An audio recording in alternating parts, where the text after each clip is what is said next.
What is good, YouTube? Warstu here with a video on Supergirl Season 2 Ender, which will go into Supergirl Season 3. Sorry it's a bit late, but you all know I've only just got my YouTube channel back this week. So let's go over what happened. So during the ending scene, we've seen that Mon-El had to leave Earth 38 due to the lead invasion, which saved Earth from the Daxam invasion, which meant that Mon-El had to leave Earth 38, otherwise he would be killed from lead poisoning, which I guess you could say is kind of similar to when Superman saved Mon-El's life by projecting him into the Phantom Zone. There he stayed there for thousands of years until Mon-El was later saved when Saturn Girl and Brainiac 5 perfected a serum that cured his lead poisoning, which is kind of cool. I guess if you rip that from the comic books, there's some kind of parallels. So in this clip, you see he's flying around space, looking all depressed about having to leave Earth 38. And then boom, he's zapped into a portal dimension, which is kind of interesting because the Mon-El version we have at the moment is nothing like the Superboy Mon-El character that should actually be Mon-El. So there's a few kind of theories that I've come up with. The first one isn't really that seen anywhere. So the New Gods refer to them as boom lines, and it is been said that they are the only way to reach New Gods. Boom tubes are a sort of hyperdrive that can transform or transport objects across millions of years within a short time. So maybe it's a boom tube. I mean, boom tubes have been seen in the Teen Titans TV show.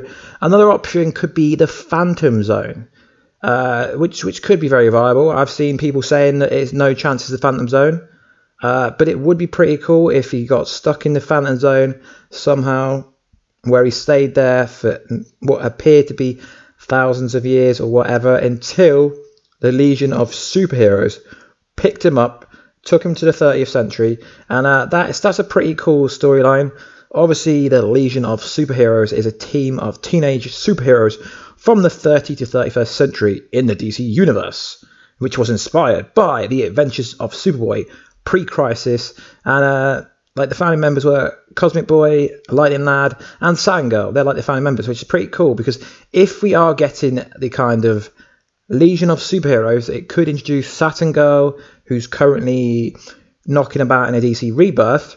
The Legion of Superhero was introduced in 1968 in issue 147 of Superboy. But what's quite interesting is we've seen the Legion flight ring quite a lot. We've seen it in the Fortress of Solitude, and also Melissa Benoist, who is the star of Supergirl. She plays Kara and Supergirl. She said, I quote an interview from tvline.com, "The Legion ring, I believe it's on its way." So if they're going to introduce the Legion ring, then this could be like a cheeky wink to the Legion of Superheroes coming. So obviously the Legion of Flight ring is a symbol of membership, in which the Legion of Superheroes, it enables them to fly, basically, which is kind of cool because when we first seen Mon-El wake up on Earth, he could jump so high as the sky, almost like he could fly, but he couldn't. He was just jumping really high, and since then we haven't actually seen that. So that's pretty much what I think is going to go down.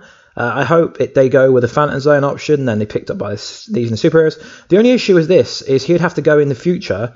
So if he joined the Legion of Superheroes, he wouldn't be able to go back to Earth 38 ever, because he'd have to stay with the Legion of Superheroes. And also there's a lead poisoning issue, so until the lead poisoning is kind of cleared the atmosphere, but to keep the Daxamite away, I don't think that, so they're going to have to find a way to be able to bring Mon-El back to Earth 38 anyway, which is, it's a really kind of cool, interesting storyline.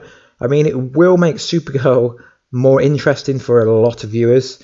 And also we've had it confirmed, really sad news, that Rain is going to be the Season 3 villain. Why do I say it's sad news? Because we're currently in June and Supergirl returns in October, and they've already confirmed that the season 3 villain, but Supergirl isn't known for keeping mysteries. So obviously Reign is part of the World Killers. So are we going to get any other people from the World Killers? I mean, Doomsday was rumoured to be one of the World Killers, although it was never confirmed.